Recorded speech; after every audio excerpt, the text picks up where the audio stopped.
सास, परिवार, बेटा बेटी जो है पूरा परिवार उसको कहता है कि तू कुछ नहीं है। सहन कर लिया उस वक्त, लेकिन समय आने पर बता दिया कि मैं कौन हूं। सहनशीलता वो है कि तुरंत फटाफट जवाब दे दिया नहीं, सहन कर गई समय आने पर, और समय वो खुद चुनती है। स्त्री स्वयं समय को चुनती है। उस वक्त उद्गार निकलते हैं, कहती है देखो मैं कौन हूं। मैं हूं आज की कन्या, यहां हूं वहां हूं, वैसे तो करोड़ों में कहां हूं। मैं सोनल हूं, मैं सलमा हूं, मैं जौली हूं, मैं मौली हूं, मैं राधा राम प्यारी हूं, वतन की एक नारी हूं। ये पूरा जो मेरा एक कॉम्पोजिशन है, कोरियोग्राफी, लेकिन अंत में तुम जैसे हो, सृष्टि ने बनाया तुमको, वैसे मैं भी सृष्टि की बनाई हुई कृति हूं। तो मुझे सम्मान से देखो, आदर दो। तुम मंगल पे भी चले जाओगे ना, तो वहां कोई स्त्री तो नहीं मिलेगी ना तुमको, मिलेगी? यही मेरे पास वापस आना पड़ेगा। इसीलिए समझ लो, सोच लो, you have to come back to me only. So be respectful, be loving, प्रेम, सौहार्द, शुचिता, पवित्रता, सहधर्मिता, ये सारा समझ लो। ये कौन बोल रहा है? कोई और भाषण के नहीं?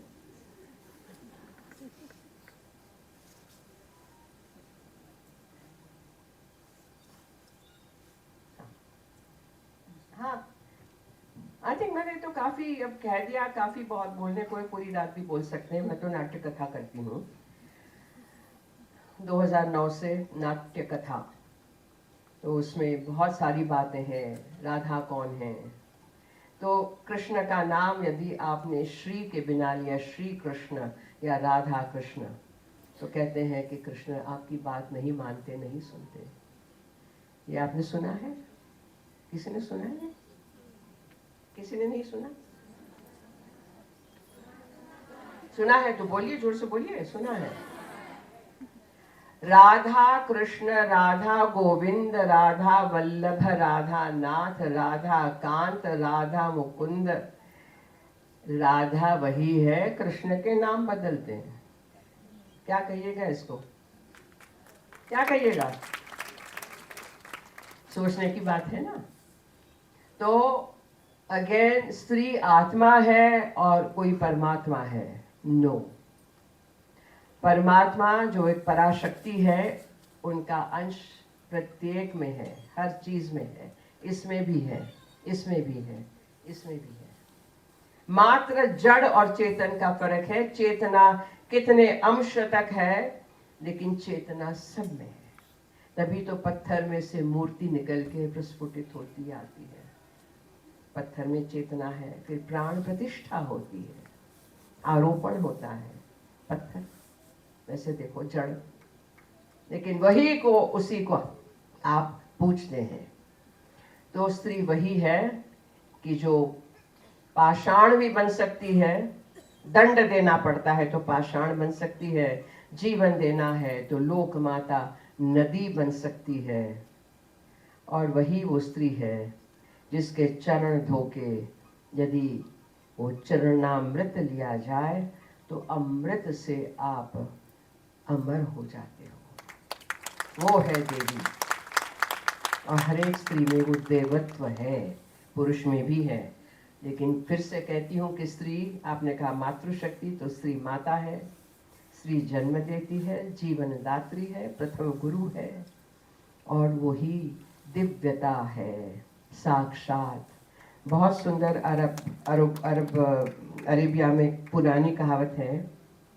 किसी ने पूछा वेयर इज हेवन, अरबी में पूछा कि स्वर्ग कहाँ है? तो संत ने उत्तर दिया, माता के चरणों में, स्वर्ग माता के चरणों में है। तो उसी का मोदी जी का उदाहरण फिर से याद कराती हूँ कि यदि विश्व विख्यात, विश्व बंधु, विश्व मित्र, विश्व गुरु झुक के माता के चरणों में प्रणाम करके चरण धूली ले सकते हैं, पाद पूजा कर सकते हैं, माता का पैर धो के चरणामृत पी सकते हैं अंजलि भर के, तो माता कैसी होती है। और प्रत्येक स्त्री माता है, प्रत्येक पुरुष में भी माता का अंश है, मत भूलिएगा। I have seen lot of men who are very beautiful, loving, soft. पुरुष को कड़ा होने की कोई जरूरत नहीं है, no, they are very nice. अभी मैं जिस विमान में आई फ्लाइट में, तो जो अनाउंस कर रहे थे, क्या मधुर वाणी में बोल रहे थे, आप सबसे निवेदन है, इस तरीके से।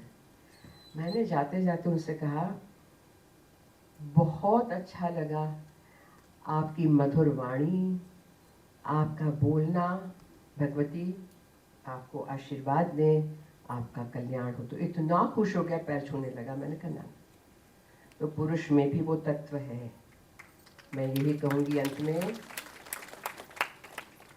वही कहूंगी, क्या कहूंगी, त्वमेव माता च पिता त्वमेव, त्वमेव बंधुश्च सखा त्वमेव, त्वमेव विद्या द्रविणं त्वमेव, त्वमेव सर्वं मम देव देव। देव देवी में फर्क नहीं है, दिव्यता का ये पर्यायवाची है। त्वमेव सर्वं मम देव देव। और एक आखिरी सूत्र, पुराना वेद का सूत्र है, मया ही सर्वं जेतव्यम अहम जेयो न केनचित्। मया ही सर्वम जेतव्यम, मेरे द्वारा ही सब जीता जाए। अहम जेयो न केनचित्, मुझे जीतने वाला कोई नहीं, मेरे द्वारा ही सब जीता जाए। ये मेरी प्रार्थना है। हे ईश्वर, हे माँ, हे महादेवी, महामाया पराशक्ति, सबका कल्याण हो। सर्वेषां स्वस्तिरस्तु, सर्वेषां शुभमस्तु, सर्वेषां पूर्णमस्तु, सर्वेषां मंगलमस्तु। लोका समस्ता सुखिनो भवन्तु। ओम शांति शांति।